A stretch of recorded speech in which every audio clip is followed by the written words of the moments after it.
Hey everyone, doing something a little different today on the podcast. I brought on my friend Bill Ward, who is a high school and collegiate umpire, actually in Alabama, but we went to umpire school together and we run in a lot of the same circles. He hosts a weekly training group on Facebook that you can find under Bama Umpire. But we went through some of the questions that y'all have sent me that I've been meaning to get to. So let me know if you enjoy this segment. And of course, if you have questions you'd like to see possibly answered in the future, feel free to send them my way, Patrick at umpireclassroom.com. Enjoy.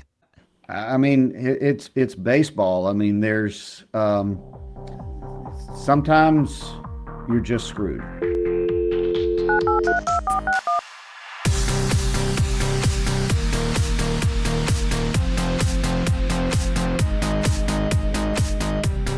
Yeah, well, Bill, thanks for joining me here on the show. We went to umpire school together.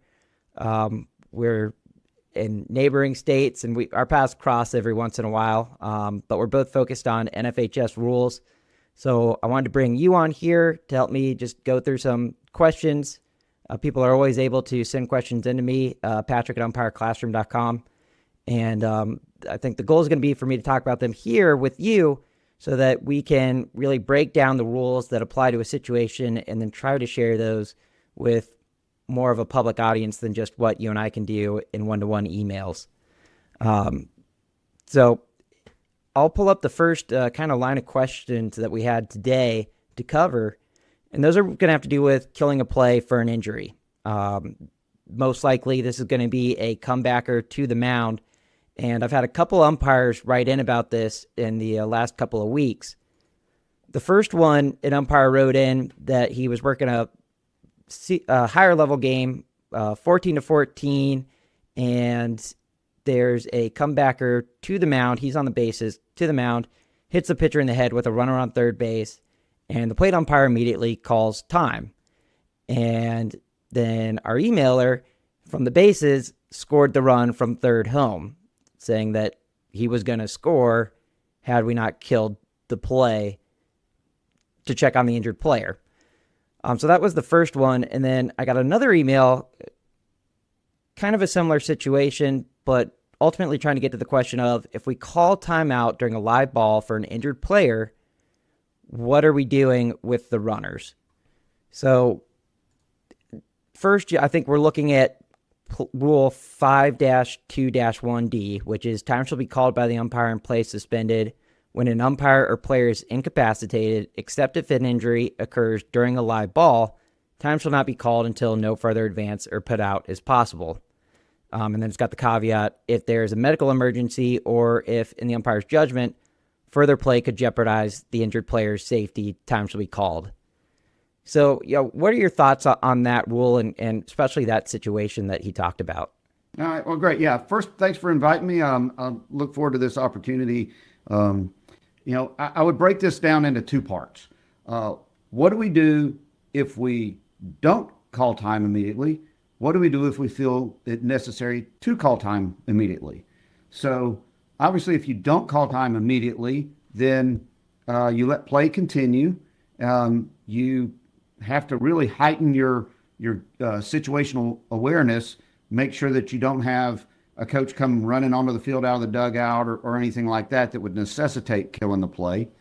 But let everything happen. Continue to watch the player that got hurt. Have your head on a swivel. Be watching the player that got hurt to make sure that there's not anything amplifying that injury. And then as soon as you look around and you see the runners are not trying to advance, then kill it and immediately, let everybody go out there and tend to them.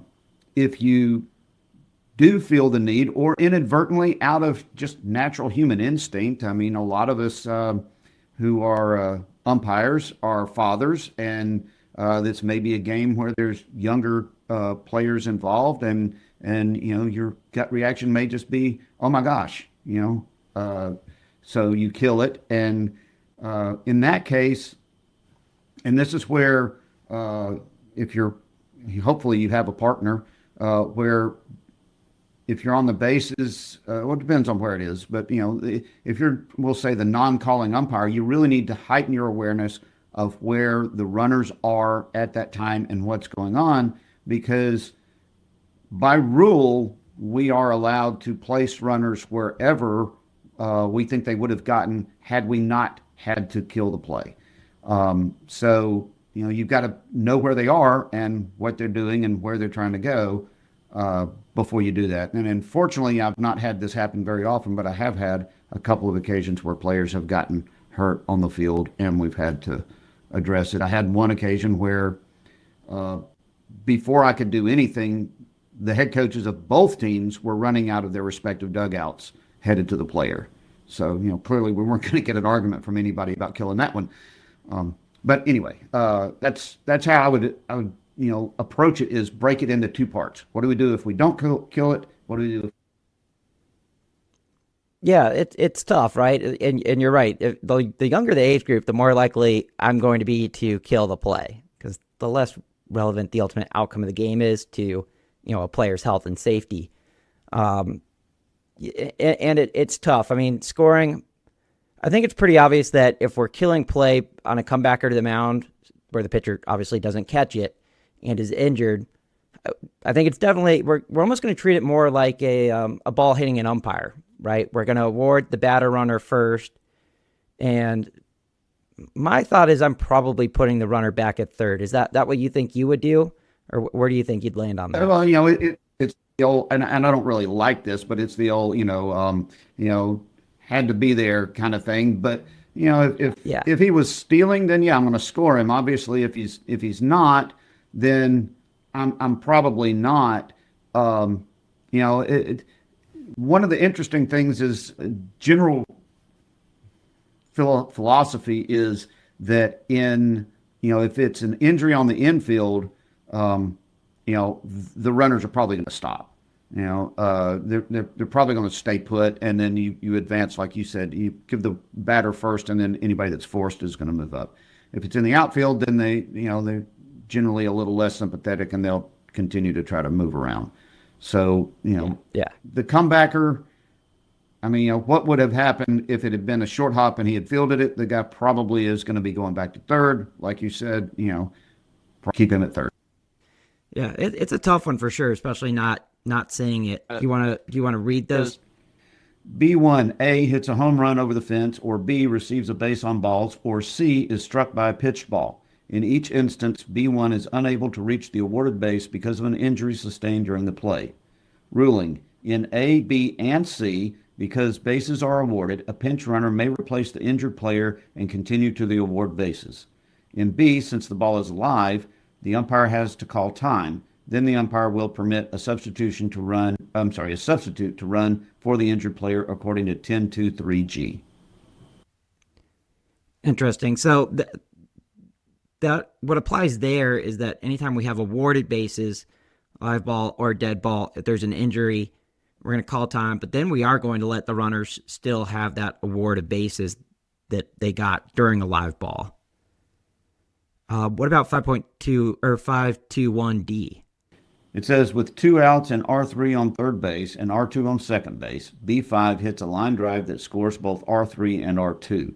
As B5 leaves the batter's box, the batter's knee goes out and the batter collapses to the ground and is unable to advance.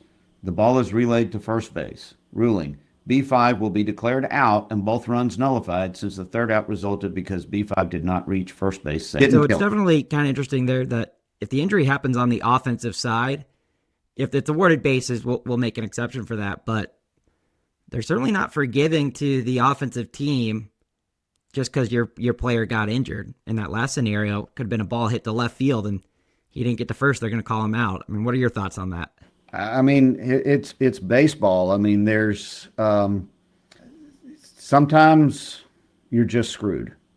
There's that's a great way to put it. There's just nothing you can do about it. It sucks, but that's the game. Otherwise, what are you going to have is a bunch of guys faking an injury so they can get on base.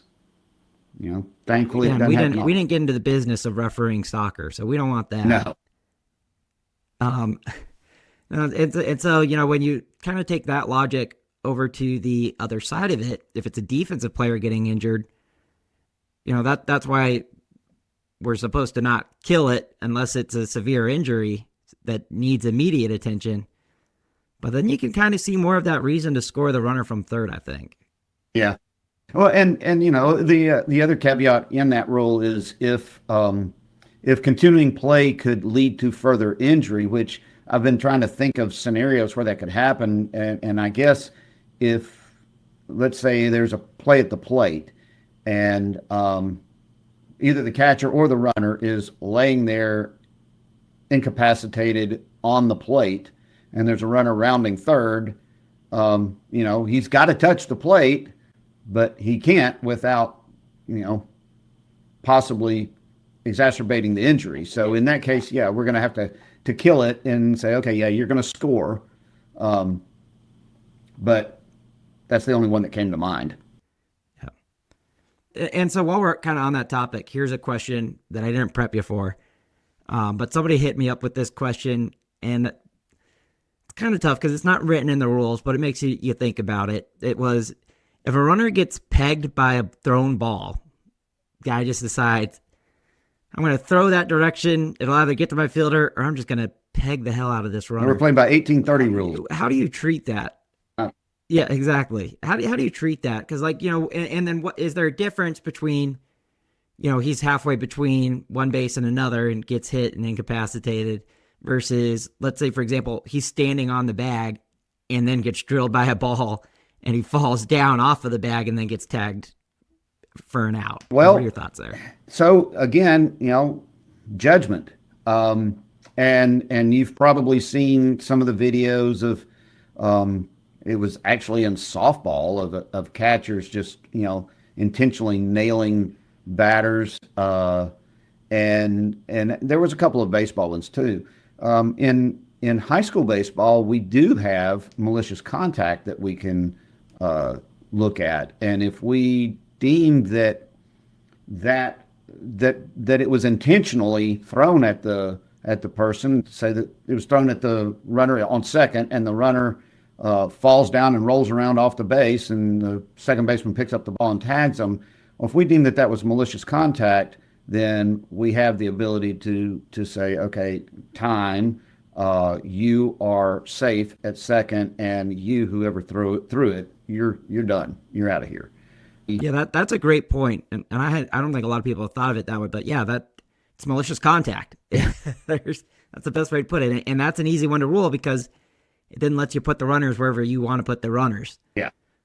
But let's say it's not an intentionally malicious throw; it's just a bad throw, or what have you. But it still hits a player that's standing on the base with his back turned, and he falls over off the ground. What do you think there? If it's not malicious, can we still award him a bag in that scenario? Because I'm kind of leaning towards yes. Well, I'd say I'm kind of leaning the other way. So this will be interesting. I'm looking at it as, was the ball live? Was there a play going on? When a runner is hit with say it was a batted ball, but they're, behind the fielder, and the ball caroms off of them and they get an extra base or two because of it.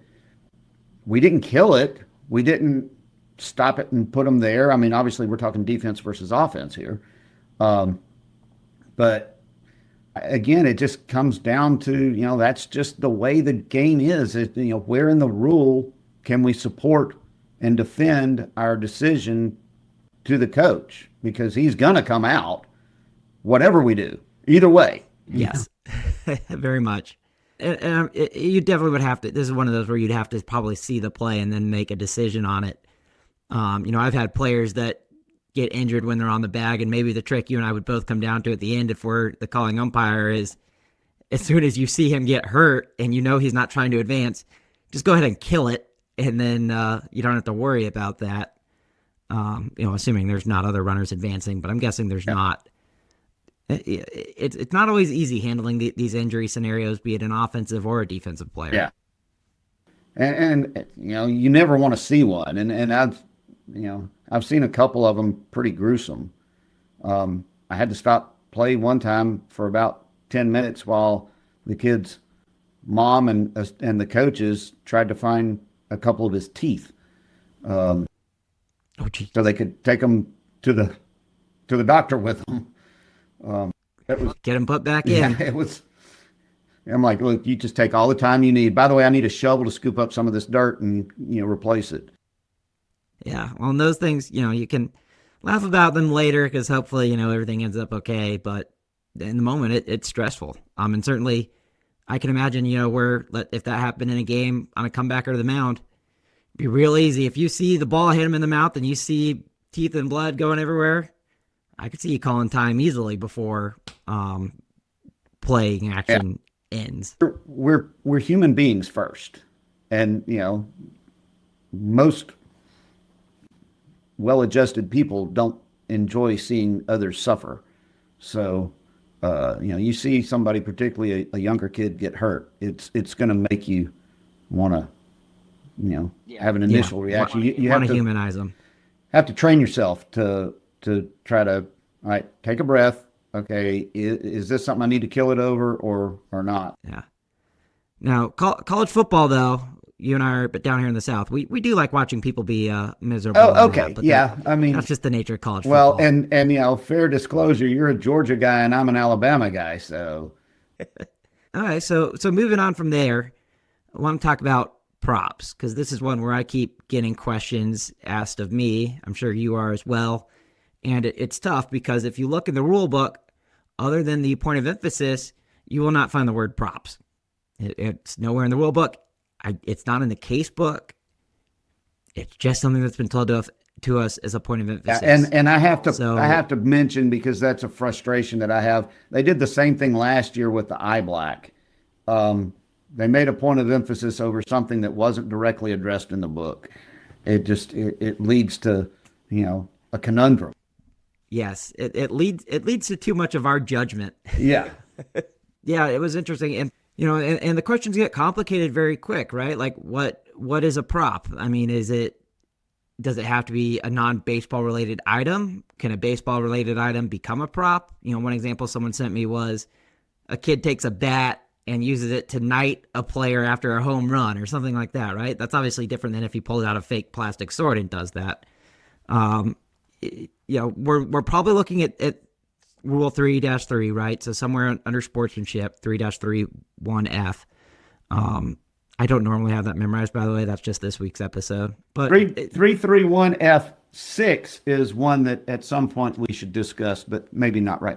yeah. So yeah. What are your thoughts on the props? Because and talk a little bit about how they mentioned penalizing it in Alabama versus how I see us penalizing it in Georgia. We were told we basically follow the NCAA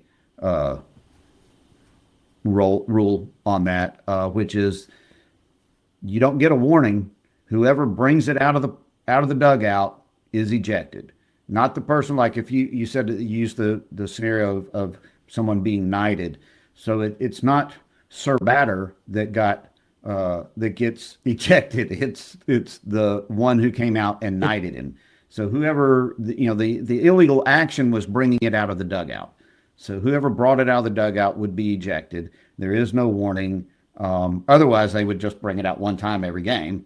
So Yeah. that's how we have been instructed to do it. And I remember last year or year before last, being at a game where a kid brought a mink coat out of the dugout and hung it around the shoulders of the batter, and the kid got ejected right away. And his coach knew, they had been told that that's what it was, and he never said a word to the umpires. He crawled all over the player and the rest of the team, yeah. Rightfully so. Well, and that leads to an interesting point because, well, and we'll come back to what the penalty is as written in the rule book, which is a tough one to decipher by the nature of it. We'll come to that though. But it's an interesting point because I think ultimately our goal is not necessarily the punishment as much as it is getting the point across, right? We're not doing this at high school baseball. We're not doing the props. We're not making a big show. It's considered taunting. There's a couple ways to get a point across at any time, right? Usually I'm not a big fan of the verbal warning for this scenario, but what we kind of do here in Georgia, and what I lean towards, is giving a written warning to the head coach, because his team is probably on offense, so he's probably in the third base coach's box. I like the idea of, after the play ends, call time, call him over and say, hey, that was use of a prop. You're supposed to be controlling your dugout. You're restricted to the dugout for the rest of the game. And, I think in both scenarios that we just talked about, because like when I called that in one of my games, coach doesn't yell at you, but he goes and gets on his players afterwards, and they won't do that again that season. And I think that is the ultimate goal. I mean, what are your thoughts on that? I like it. The whole objective is to keep that stuff in the dugout. To be clear, they can have them in the dugout. What's illegal is bringing them out of the dugout. If they want to have a basketball hoop in the dugout and have the kid go in there and dunk on it, that's fine, as long as it doesn't ever come out of the dugout. Either way addresses it. This is my frustration, is that we've made the NFHS has made a point of emphasis, but they've not given any direction so that we can't have consistency on how we're going to enforce it. So, the objective is to keep it in the dugout, keep it from, and whether we eject the player or whether we restrict the head coach, both of them achieve the goal. I just would like it if we were, not left to our own devices to figure it out. Yeah, and when that's the case, and this goes for everybody that's listening to this, Bill's in Alabama, I'm in Georgia. Sometimes you just got to go with what your leadership tells you is what they want to see. And that there is always a disclaimer on all this, that there might be some variation there. But yeah, you're right. And 3-3-1, the penalty for that is a long penalty, and it is not a clear penalty. If you go and locate it in the rule book, it's on page 32 in the 2025 rules. It's a long penalty. I mean, it's like half a page. And I'm going to be breaking it down on the sportsmanship video that I'm working on. But it's confusing. And, it says the umpire shall warn the offender. And if it's judged to be major, the offender will be ejected. And so, like, in theory, that's tough, because where does that put us? If, let's say, in your scenario, it's a bench player comes out, brings out the illegal item. I personally, if we go early in the rule book in definitions, you see that dugout restrictions are for coaches, not players, at least for sportsmanship things. And I'll cover that more this week as well. But, I'm not going to give a written warning to someone that's already in the dugout. So they're either getting a verbal warning or an ejection. That tends to be my view on that. And so, if that's a bench player that is in the dugout, I probably don't want to eject him, because I don't necessarily want to get the suspension in place. And I think the NFHS would agree with that. They don't want players suspended as much as possible, which I think is why it'd be good to get the coach, because it has an impact. It's an impactful warning, but it doesn't necessarily result in any suspension or ejection. I mean, what are your thoughts on that? Well, the one thing I like best about about restricting the head coach to the dugout is that if we eject a player, of course, we know that coaches that are ejected have to leave sight and sound. Players do not, because some of these kids can't drive yet. They may not have a ride home, and the last thing you want to do is turn a hormone raging teenager loose without adult supervision and tell him, go to the bus. Well, what kind of mischief is he going to get in for the rest of that game? So, he's going to stay in the dugout. Yeah, if you restrict the head coach, you have now put the instigator in the same small confined space with the pissed off coach. So he can't get away. The coach is mad, and the object of his ire is right there. and can't get away from him. So I do like the approach of restricting the head coach. Yeah, he's going to get that lesson. Yeah.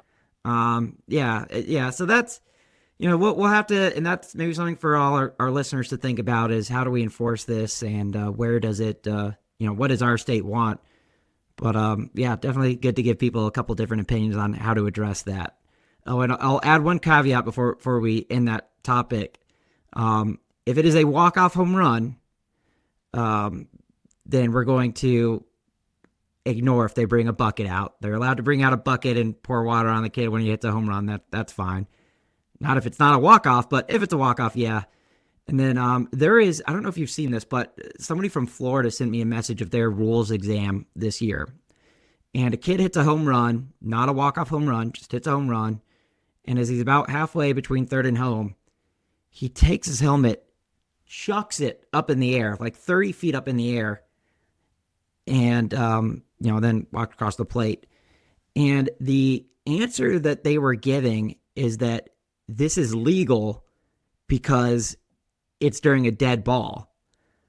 But I think that's absolutely wrong, especially based off a 3-3-1 L, which says very clearly, a coach, player, substitute attendant, or other bench personnel shall not deliberately throw a bat, helmet, etc.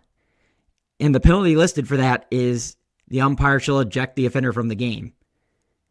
Do you agree more with me or with what they're seeing in that Florida rules desk? Well, we have two different rules. All right, so there is a case play that directly addresses this. It's in Section 1. Oh, Section 1. That's interesting. Yeah. That's where... player equipment. All right. 151 situation B. In A, after hitting a home run, B4 removes the helmet upon touching second base, or B, R3 scores and removes the helmet on the way to the dugout while R2 advances to third, or R1 is called out, sliding into second, and as R1 leaves the field and play continues, R1 removes the helmet.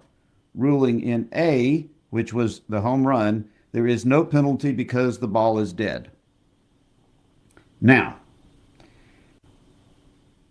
that is the answer for the question of, because he removed his helmet, is he ejected? But now let's look at throwing equipment. So if you want to say that if you want to get him for removing the helmet, then you can't. But if you want to get him for throwing equipment, now you've got a leg to stand on. And in your scenario, you say he chucked it 30 feet in the air. Now you've got an opportunity to have some backing by the rule for your ejection. And I don't have that one immediately to memory. No worries. I'll see if I can cut the video into this when I post it. But yeah, they showed me the video, and this kid freaking chucks it 30 feet in the air. And like there's still people on the field. It's not like the field's clearing because it's a walk-off home run. It's just in the middle of the game, basically. So I think 3-3-1 L gives a clear enough explanation for it. But we'll cut it in. We'll let people say what they want to say about it. Maybe they can leave us something in the comments. Yeah. And before we kind of wrap up here, I know there was one more part you said you wanted to talk about. 331F6. This is one of the most commonly misquoted, misapplied rules. So look at 331F and F6. Specifically says, any member of the coaching staff who is not the head coach or the designee if the head coach has been ejected, leaving the vicinity of the dugout or coaching box to dispute a judgment called by an umpire. All right. Let's go to the penalty. And it is a separate sentence. It says, for violation of F6, both the head coach and offending coach shall receive a written warning and be restricted to the dugout for the remainder of the game unless the offense is so severe, the umpire may eject the offender and restrict or eject the head coach. All right. That is a standalone sentence. It specifically and only applies to F6. It begins with, for violation of F6. None of the other violations require restriction of the head coach because of actions by an assistant coach. That is the only situation where a head coach gets restricted for somebody else's behavior. The only one. So, and it's limited to, again, F6 says any member of the coaching staff who is not the head coach leaving the vicinity of the dugout or coaching box to dispute a judgment call by an umpire. So only if an assistant coach assumes the mantle of head coach and tries to go argue a judgment call, then and only then will the head coach also be restricted. Too many times people think that anytime you restrict an assistant coach, you also restrict the head coach. That is not the case. Only if he got restricted for leaving his position to argue a judgment call. But yeah, you're so right. And it's interesting too, because I actually wasn't fully aware that you're getting the head coach as well on that. But it makes sense. I mean, what the purpose of the rules and what the NFHS wants is that we only work with the head coaches. And it's pretty much that way across all of baseball as an umpire. We work with the head coach, we work with the manager, but that's it. And we don't take anything from the assistants because it would get out of control if we had to answer everyone's question about every play. Yeah. And so I think what they're trying to drive at in this part of the rule is it's so important that the head coach control his team. And maybe this is a greater summary of what we talked about right before, is that the head coach holds a responsibility. When he comes to the plate meeting, we let him know you're responsible for your assistant coaches, your players. If we have something that needs to be dealt with, we'll try to work through you on it. If you have a question on a call time and come talk to the umpire. But it's that respect of we're working with you, you're working with us. And in both of these scenarios, if we're not getting the help we need from you, we're putting you in the dugout and you can handle it from there. Yeah. Well, and I just, as we were sitting here, I just thought of two more scenarios. So I guess I did misspeak about that's the only scenario where the head coach is restricted, because if a player uses an illegal bat, then the head coach is restricted. I had another one on the tip of my tongue. So there are some others, but the key is the only time that restricting an assistant coach or ejecting an assistant coach impacts the head coach is if he left his position to argue a judgment call. Right. Yeah, that's perfect. And a great example of that might be, if their team is on defense, the assistant coach is the pitching coach. He's sitting at the end of the dugout closest to you, and he's giving you crap about your balls and strikes, and you toss him. That doesn't restrict the coach because that wasn't necessarily a leaving the position argument. Yeah, he stayed right where he was. Have all his rights. The more common scenario where this would happen is a first base coach. Let's say you've got a play either at the plate or on the bases, and he leaves the coaching box to argue that call. He left his position to argue a judgment call. But if he stays in the box and voices his disagreement with the call, has he violated that rule? Well, did he leave his position? No. So he's good. Now, you might tell him, hey, why are you talking? You're an assistant coach. Your job is to collect batting gloves and point left. Probably wouldn't actually say that, but you can think it. Yeah. But he's allowed to have an opinion. He's not allowed to leave the box. He can have a slight opinion. Yeah. And yeah, he can ask you nicely about it. But yeah, he can't leave his box to argue. And yeah, we're definitely, even if he stays in his box, there's a little bit of a leash there. Yeah. No, that's great. And I'll throw in one caveat to this, and I'll be curious to get your opinion on it. We have a summer league here, a collegiate summer league, and one of the teams has a older coach he's the manager, but he is a younger coach on the team as well, who goes and coaches third, who does most of the substitutions with you. And he's the one that gets sent out if there's a question about a call because the other guy is just not physically going to make it. Would you allow that in a high school game? Would you consider that basically? Well, you messed I up. get it. You're the acting manager. You messed up my answer because I was immediately going to say, well, you answered it at summer ball, but then you said, would I allow it in a high school ball game? So we had a legendary coach here in Alabama, and he was renowned for two things. He was not going to be in any kind of uniform, and he was not going to come to the plate meeting. So he was officially restricted for every game. So his assistant, at the plate meeting, I only had him a couple times. I was like, okay, and just to be official, let him know he's restricted. And he knows. I know. Yeah. But then when the guy that came to the plate meeting, he officially became the head coach for that game because he came to the plate meeting. Now, I don't know in your scenario if the old guy comes to the plate meeting or if the younger guy comes to the plate meeting, but they would kind of split it, honestly. Yeah. Now, our old guy did wear baseball pants. He was in uniform, so he was, not restricted on that part at least. Yeah, it's an interesting question, right? And certainly, I'll say this: anytime we say summer ball, half the rules go out the window with that. Yeah. We're just here to get reps and play baseball. And that's how it should be. And if you're trying to be overly officious in summer ball, you're going to have an unpleasant afternoon. A bad summer. Yeah. Or short summer because they may not want you back. But that's very true, right? But,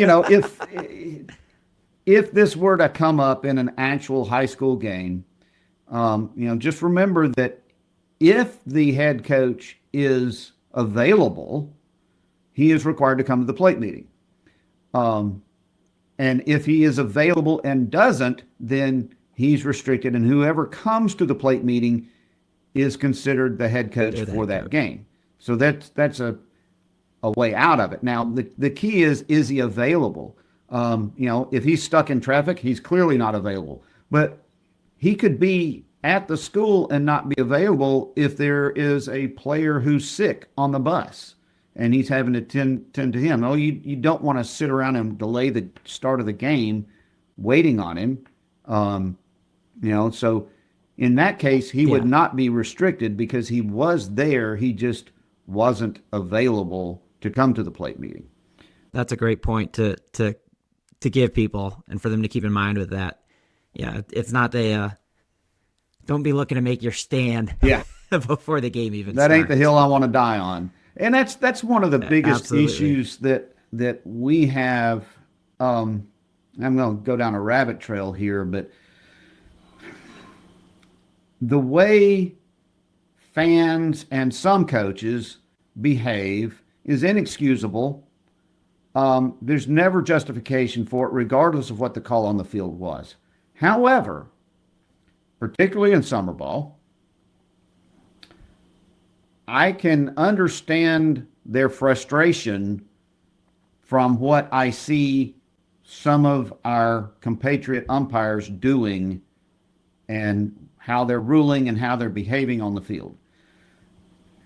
You should always go on the field with the objective that at the end of the game you will have elevated your standing and impression left on the fans and the coaches by your professionalism and your hustle and your knowledge. That's a fantastic point, by the way. You might have I might ask you to put that in referee at some point. But that is a great point. So many guys go out there and just, it's not that they don't want to be there, but they go out like they've got a raging hemorrhoid. And, it's a game. It's supposed to be fun. And umpiring is fun and should also be fun. Don't start off on a sour note. When you walk through the gate, say hi to the people that you're walking by. There's a big difference between being cordial and being buddy-buddy. I make a point to call the head coaches by their first name, even at the high school level. When I was coming up, we were told not to do that. And to an extent, I'm a little longer in the tooth now, and so it's more palatable for them, as opposed to an 18-year-old who's calling his first game, and this is a coach with 20 years experience. So what I'm trying to do, and by going by and just making a couple of friendly comments as I'm walking by to the dugout or whatever, I'm establishing to them that A, I'm approachable, B, I'm human, and you can talk to me. You can, if you have an issue, I will communicate with you. I insist that that they call me by my name, and I don't do it ugly, but I'll remind them, and I'll even tell them, hey, guys, I'm gonna John and Frank, again, I'm Bill. This is my partner Patrick. We're gonna call you by your names, and we would appreciate you showing us the same courtesy.